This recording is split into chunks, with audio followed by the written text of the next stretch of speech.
Okay, well, making a lot of progress on this. I poured the post picks in there last night. Let that set overnight, and now I've got some dirt to fill in. And when I put some dirt in, I usually take something and whack it down. Get some compression if you can.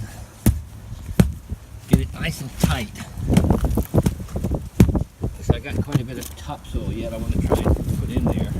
And then I'll spread the rest of it along the fence. So we got those brackets on. Gate has got enough clearance. I'm going to do a stop, a door stop on a gate stop on the one side door. That'll be pretty much it. Now, down here at this end, these had to have a little bit of adjustment so that they would go in. I had to take and cut a little bit of that off so it would go in a little bit further. And now I've pinned it with two screws. Two screws.